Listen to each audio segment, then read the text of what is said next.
welcome back, Wizards. Now, I recently had a hole in the schedule because my FFL apparently wants to try his hand at stealing my suppressors, so that's super exciting. So instead of that, I threw it out to you all as to what you guys wanted to see next. Surprise, surprise, you guys all voted to bring the Battle Belt review channel back to its roots.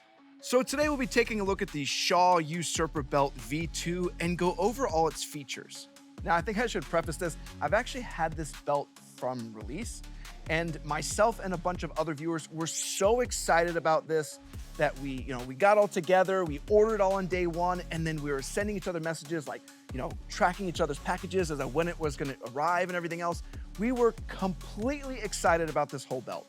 I mean, I even ordered the Shaw Concepts half faceplates collab knife just so I could do this whole belt setup right. And then the belt setup arrives and, well, it kind of sucks. I set it all up and then I just kind of hung it on the wall, and it's pretty much just sat there for the past month and a half or so until you guys all made a vote. Now, people have this bad habit of getting super, super mad if I don't like something, but this is what you guys asked for, so we're gonna get into it and I'm gonna explain why I was so disappointed. But first, let's take a moment, thank today's sponsor. Today's video is sponsored by Fatboy Tripods. In a world where you don't get to pick your terrain, the Fatboy Tripods offer you a solution for precision accuracy in any environment.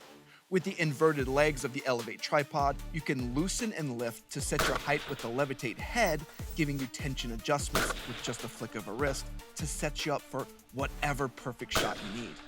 Fatboy Tripods are just mastering accuracy literally anywhere. As I often share, I use Fatboy Tripods for my camera setups like I'm doing today, and I love that they pull double duty with all my rifle setups when I go out to the range. So as always, you can use discount code TLDco over on the Fatboy website to save a good bit on these. So big thanks to Fatboy for all the support they give us and for helping us purchase this belt so I can show it off to you. Now, we gotta talk a little bit about my potential biases. In this one, I don't have any real biases per se. I bought all the belt and the knife and all the doodads myself.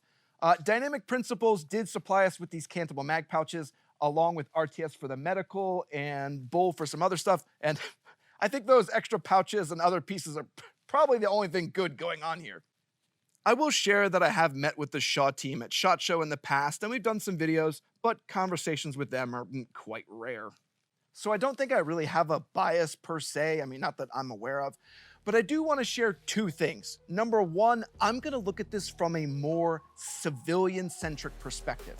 I am absolutely sure there is some sort of super special mission that some military does in some super small community where this belt is absolutely perfect. But kind of what I found is anything outside of that, whatever role that is, it doesn't really do well at all. Two, if you identify who you are based off of what brands you buy and own, turn this video off now. Me not liking this belt or it not performing well in some of the tests is not a personal attack on you because that's stupid. You're gonna be way better off knowing that this video doesn't exist, but remember, you guys asked for this. I will still continue to say though, do not take what I say or any other YouTuber says as gospel. These are just opinions and our experiences with this gear. Make sure to do your own research so you can be the most educated consumer possible. Go find another place for your cognitive bias if you need that. I'm sure you can just Google it. But for now, let's see our current battle belt rankings before we check up this mess.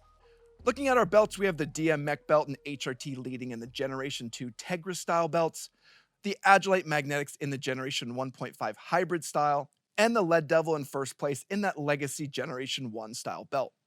I definitely have some favorites up there, and pretty much any of the belts, like the top 1 or 2 in any of those categories, I'll grab them at any time and just run them out to the range. All right, I'm taking a small timeout. It's like 12 degrees out here and snowing, so transitioning inside. All right, so this is like a billion times better. So let's get into it and talk about what the heck is the Shaw Usurper V2? This new version of the Usurper belt is Shaw Concepts' take on a berry-compliant load-bearing belt. Instead of being slimline, the Usurper V2 is far more overt, with a focus on carrying large loads comfortably over long distances, and the ability to run tons of different configurations from angled mags on either side to adding in suspenders. That's the idea anyway. With the Usurper using that Tegris style core, it falls more into that Generation 2 with the HRT arc and the DM mech belt, and this is the time when you want to get the popcorn out. And I say that because all the other belts in this category do load bearing far better than this, and for a lot less cost. The whole thing isn't rigid. You can't connect into the Tegris core, and you have some of the worst Molly connections you're going to see on any of the belts in any of the lists. Let me just show you so you can see this confusing mess where you have angled mags on the side of your hip for some reason. Did they even try this belt out first before releasing it? Now, though, there are a ton of different buying configurations, so let me show you all those first so what I'm saying makes sense as we go along. First off, the Usurper can be bought as a complete unit with the outer belt and inner. The complete setup also lets you decide if you want the canted sides on right or left, along with an ambidextrous option on both sides. For the love of God, don't make the mistake I did. Do not get the canted ones at all. I think this whole belt was designed before cantable mag pouches came out onto the market, and the execution of the cantable slots is somewhere between pure garbage and dog water. Just get the ambidextrous ones. I mean, don't get this belt at all, but if you do, make sure to get the ambidextrous sides. You can also choose to get the inner and outer belt separately due to both products being able to run standalone. Like the outer belt, you could just get it standalone, change out the G-hooks that it comes with to like a Cobra buckle, and then just run it by itself that way. Does doing that make the belt system better? No. Now, do I recommend the inner belt as a standalone? Very, very much no, and that's a great place to start our close-up with the inner belt system. Here's the Usurper V2 just inner belt. I think at first glance you notice how large the entire system is, along with having a full-size buckle along the front. Looking close, we do see those load-bearing bones with that belt that widens out from the buckle to give a larger surface area bearing on the body. The belt uses a soft outer loop and a nice padding all along the inside. The core of the inner belt also uses a curve or Tegris style support to give rigidity to the whole system. But that inner core doesn't connect in anywhere, so you don't really have any rigidity at all. You get this. Yay. Having the two sides connected into each other would mean that any load you connected in would be supported by the entire belt structure instead of just, kind of one side of it. And for an overt load-bearing belt in this design, well, it kind of sucks. Plussing in some suckitude, this buckle is a full-size 1 1/4 inch Pro Cobra buckle. I mean, at least the fabric is as wide as your buckle. But this is extremely uncomfortable for an inner belt. Just imagine taking off your entire outer belt and then still having this huge 1 1/4 inch buckle just jabbing into you all day. Yeah, I can't believe I didn't love this more. It's such a wonderful idea. Now, you can get this inner belt with just the G-hook version, and if you're thinking about this setup for the inner belt, you may want to consider that setup instead. Just be aware, though, that as we connect in the outer belt, then the whole inner and outer belt setup is connected in by the G-hooks, and that gets a little bit more wonky also as we go. I think that's a theme you're going to see here where we have concessions on concessions, where you're continually trading off something you want because the alternative just sucks so incredibly bad. The inner belt does have a nice long tongue that pulls against the Cobra buckle for easy adjustment. You may have also noticed these inner loops near the buckle. These are how the outer belt connects in via the G-hooks and hook and loop to make a solid connection. I mean, we have to commend them. It's new and it's different. It's kind of like having a fork with one prong, though. Yeah, it's unique, but it's not good, nor did you want it. For instance, the loops being along the entire adjustment area also means the entire belt is going to stick out a ton and provide little to no adhesion at all along the area where the adjustment strap and outer belt overlap. And here's where Spit and Raisins got mad. I actually recommend you cut this once you have, your normal kind of adjustment. Oh, you can't cut it because it connects into the back. Never mind, you're just stuck with this. I was going to advise you guys make some adjustments to make this better, but yeah, never mind. You can't do that. One of the main reasons I was gonna say to cut it is because this belt makes for absolute ass when you try to use this with concealed carry, because there's just no way to really support the load up front. And yeah, there's no reason to keep this long, but yeah, no, you can't cut that. I will also say that trying to feed one end of this large Cobra buckle through civilian belt loops, will make you want to eat pine cones. And I'll tell you what though, it only gets worse. So let's take a look at the outer belt next. Here we have the Usurper Outer Belt V2. As noted, you can buy them in either the canted configuration or the straight ambidextrous configuration, as they call it. Regardless of what you order, when you get your setup, it'll come with the rear core that you slide on either side, and you can adjust and clasp it in to size it to fit into the inner belt into the correct position, with both sides using an inner curved core to give rigidity to the whole belt system. I bet right now all of you guys are looking at that and you're like, whoa, come on, man. That is pretty cool. Now, it still sucks. Remember that inner belt that was just floppy all over?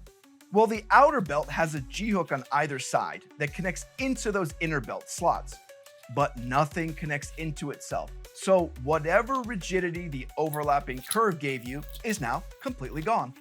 The MOLLE slots also change as you go down the belt, from a 1/2-inch MOLLE slot configuration along the sides to a full-size MOLLE slot. But obnoxiously, the rear loop is sewn down, so you can't connect any pouches or gear into the core of the belt, and instead have to use the garbage laminate to connect it on the outside. So what does that do? Well, it gives you negative on negative, where you have a load-bearing belt that isn't connected together, so there's no rigidity to give you any sort of support. Plus, none of the pouches can connect into the Tegris core, and they're all just connected into the laminate, so there's no way to actually support the system. It sucks. I don't understand how this is load-bearing at all. It's just a copy of the HRT arc belt, but way worse. And check this out, with the outer belt connecting much further back into the inner belt, the fixed canted slots are almost on the edges of my hips. Can you guys see this? Okay, let me see if I got this on straight. I didn't run through my belt loops. I'm not doing that.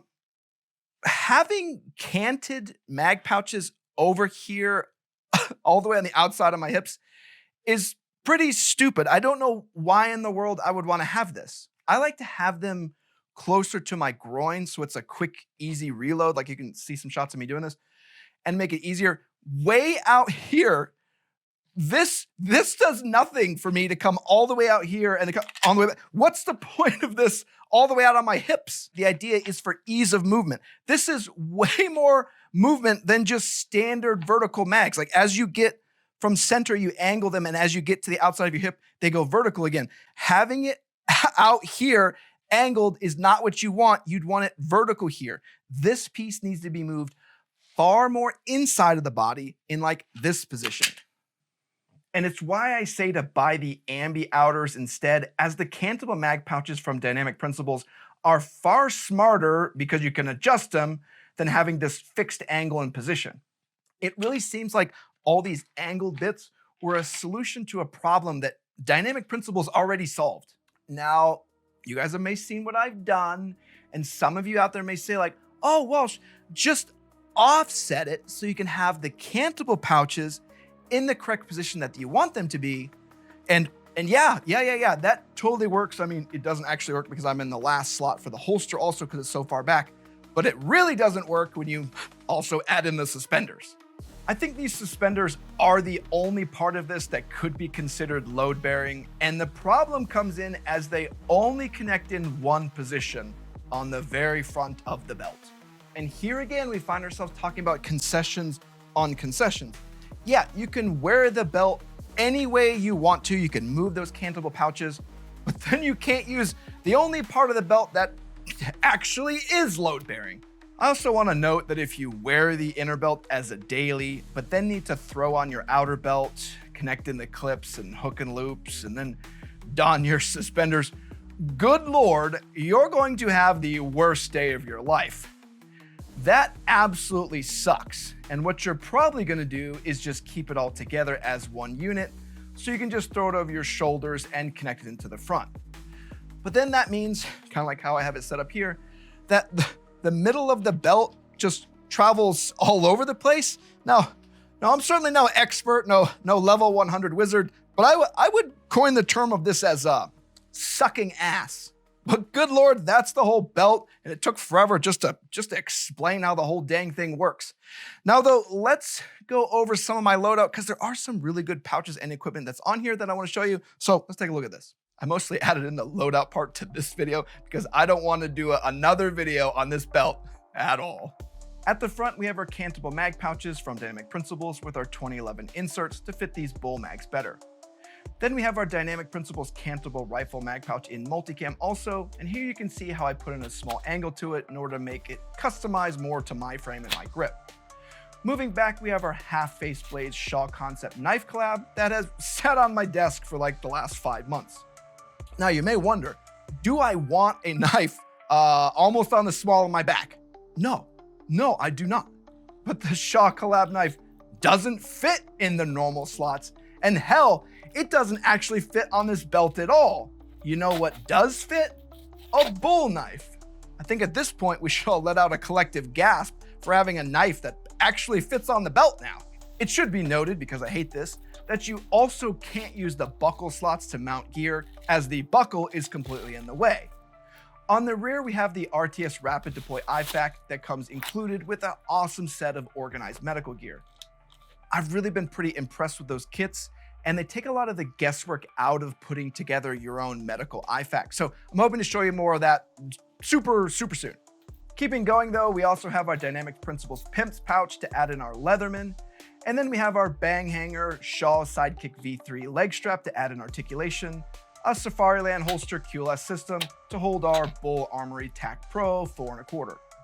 I honestly love all the bits that we put on this belt, but I think they'd all be like 1,000,000 times better on an actual good belt. Well, definitely the bull knife, because I'll actually use it, not the $400 one, because that just sits and collects dust on my desk. Now though, I'm a little bit scared about this because things actually go downhill from here, and that's with the actual tests. The first one, let's take a look at cost.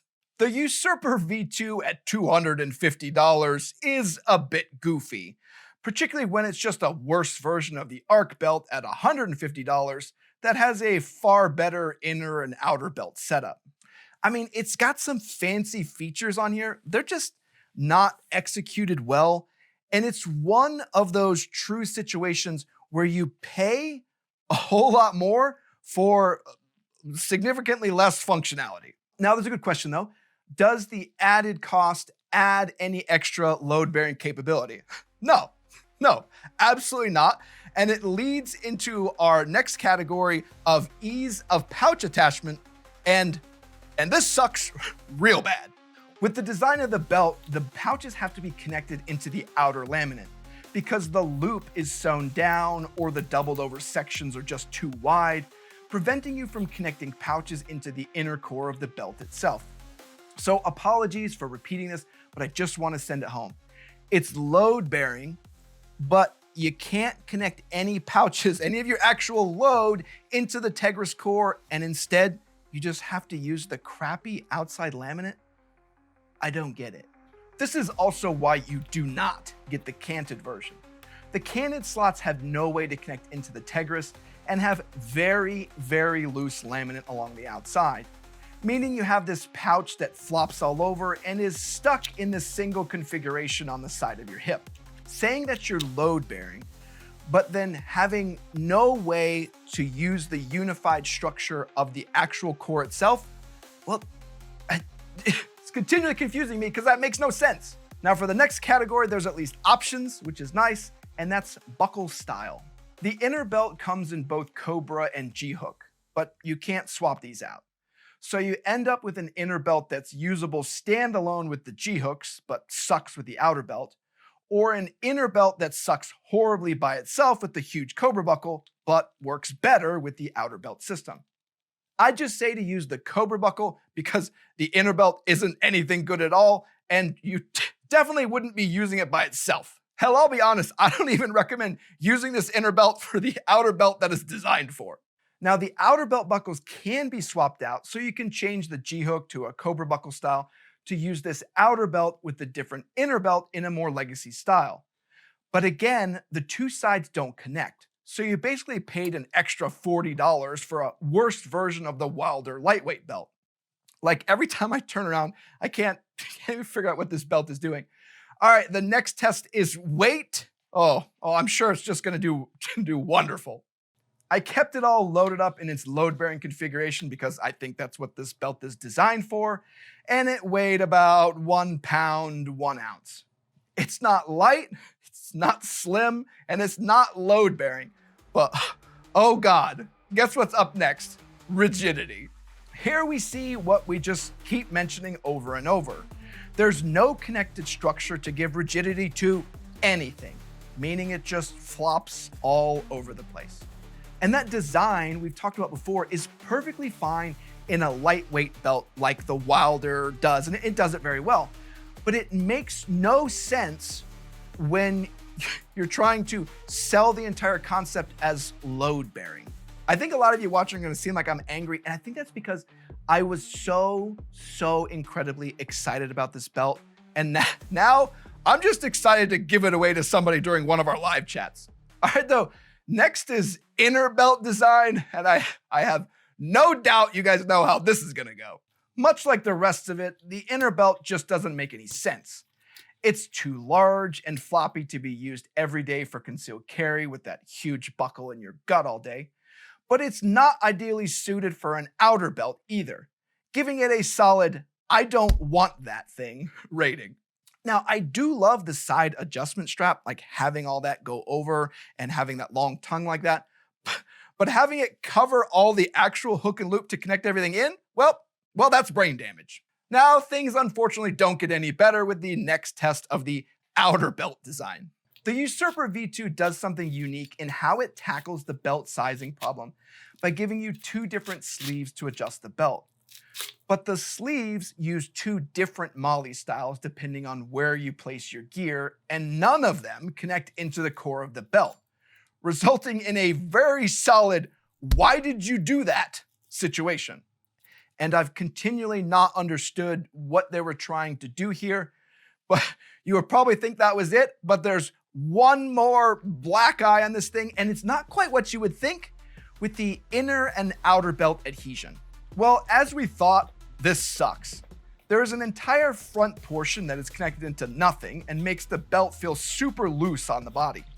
I mean, as much as I love having this guy here, there's a bigger problem, as amazing as that sounds, and it actually sucks the most. The outer belt is slightly larger than the inner belt, meaning there is always going to be hook that's exposed to the body and legs.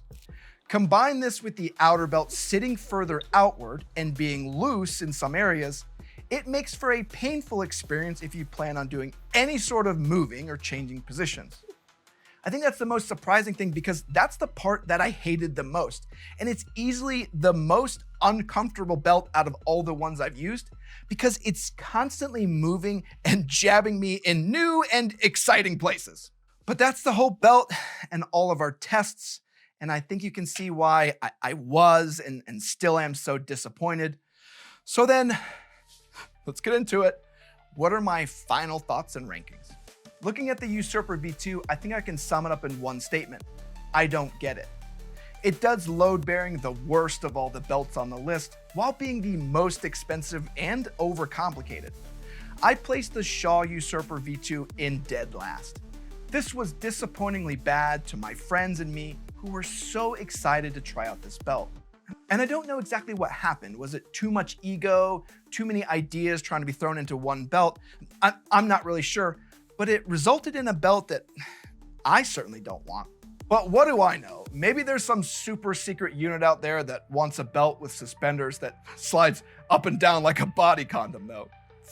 For us though, I would say to join one of our Thursday live chats and I'm gonna stick one of you lucky viewers with this belt. I certainly don't want it, but I'm gonna keep all the goodies. You just get stuck with a crappy belt.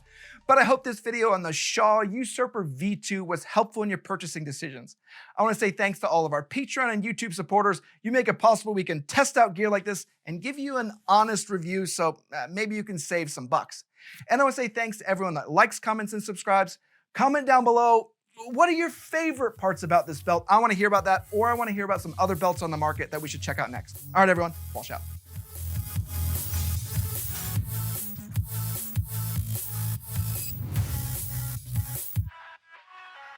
I'm just now seeing myself in the actual camera, like in the viewfinder, and I look way dorkier than I imagined with these suspenders. Even with them being multicam, God, it's gonna be a great video. Next up, I'm actually gonna compare some, I keep talking about that I'm gonna do it. I'm gonna compare some medical stuff. We're gonna actually rack and stack it and give you an actual rating to see where you can get some complete kits and take out some of the mystery, show some of this RTS stuff that we have here. It's pretty cool. And then I'm also working on the Bull Ultralight video, so keep an eye out for that. And you may have seen this guy. We'll be showing some more. This is the MASP Executive in the 6 ARC. I haven't even got to shoot that yet. Probably by the time you're watching this, I will have made my way to the range, but I'm super excited for that. All right, though, that's it. Join the live chat on Thursday. You could win this. You too can look this amazing. Like you could wear this outside and you could let other people judge you. They will probably think you are great. And it's super functional too. That's the best part. Not only do you look good, but it also does great at load bearing. I'm not very good at this whole shill thing. All right, guys, get out of here. This belt did not live up to my thoughts and expectations, so sorry to those viewers who did pick this up with me. I think we were all a little bit disappointed together. So yeah, that's about it. I gotta sell that knife. God, how does it not even fit on the belt? That blows my mind. All right, you gotta get out of here.